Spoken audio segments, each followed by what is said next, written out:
नमस्ते। जिज्ञासा smart entertainment में आप सभी का एक बार फिर से स्वागत है। अक्सर लोग सोचते हैं कि सफल होने के लिए अमीर घर में पैदा होना या स्कूल में टॉपर होना जरूरी है। लेकिन एस राजामौली की कहानी कुछ और ही बयां करती है।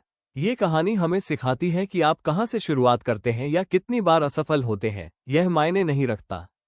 मायने ये रखता है कि आपके सपने कितने बड़े हैं और उन्हें पूरा करने के लिए आपके अंदर कितना जुनून है। ये कहानी है उस इंसान की जिसने कॉमिक बुक्स की साधारण कहानियों को दुनिया भर में मशहूर कर दिया।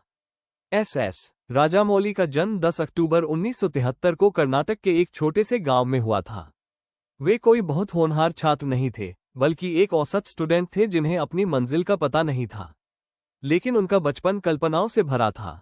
उनके पिता लेखक विजयेंद्र प्रसाद ने उन्हें अमर चित्रकथा और रामायण महाभारत की महान कहानियों से मिलवाया। ये उनके लिए सिर्फ कहानियां नहीं थीं, बल्कि उनके सपनों की बुनियाद थी।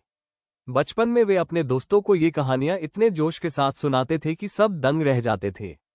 तभी से वे शब्दों के जरिए जादू बिखेरना सीख रहे थे। राजामौली के परिवार के लिए समय हमेशा एक जैसा नहीं रहा।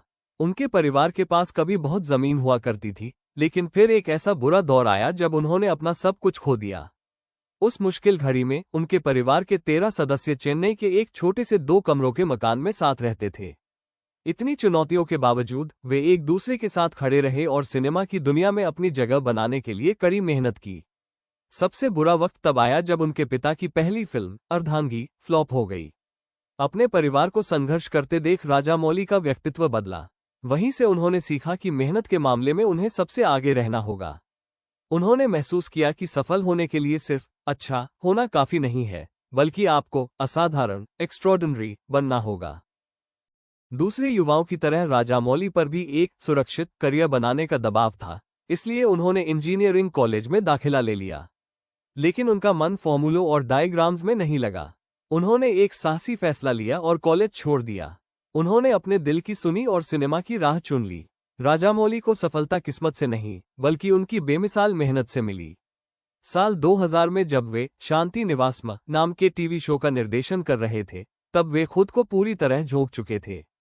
वे हर दिन 17 घंटे काम करते थे, बहुत कम सोते थे और छोटी से छोटी बात पर ध्यान देते थे। उनकी इसी मेहनत को देख उनके गुरु दिग्गज निर्देशक के राघवेंद्र राव ने उन्हें एक खास नाम दिया, राक्षसुडु यानी राक्षस। उन्होंने ऐसा इसलिए कहा क्योंकि राजामौली की ऊर्जा इंसानी नहीं थी। वे काम के ऐसे राक्षस थे जो तब तक नहीं रुकते थे जब तक कि सीन परफेक्ट न हो जाए। उनकी इसी लगन को देखकर राव साहब ने उन्हें 2001 में फिल्म स्टूडेंट नंबर 1 निर्देशित करने का बड़ा मौका दिया। उस वक्त राजामौली 28 साल के थे। फिल्म हिट रही, लेकिन उनके लिए तो ये बस एक शुरुआत थी। राजामौली उन चीजों को करने के लिए मशहूर हो गए जिनसे दूसरे निर्देशक डरते थे। 2009 में उन्होंने 400 साल पुरानी कहानी पर मगधीरा बनाए। लोगों को लगा कि यह बहुत महंगी फिल्म है, लेकिन इसने सफलता के सारे रिकॉर्ड तोड़ दिए। फिर 2012 में उन्होंने ईगा मक्खी फिल्म बनाई, जहां हीरो एक मक्खी थी। लोगों ने इस आइडिया का मजाक उड़ाया, लेकिन फिल्म ग्लोबल हिट साबित हुई। उन्होंने साबित कर दिया कि एक महान कहानीकार एक छोटी सी मक्खी को भी महानायक बना सकता है। के बाद उन्होंने बाहुबली और RRR जैसी फिल्में बनाई। उन्होंने इन प्रोजेक्ट्स पर सालों लगाए और अपना सब कुछ दांव पर लगा दिया ताकि दुनिया को दिखा सके कि भारतीय कहानियां सर्वश्रेष्ठ है।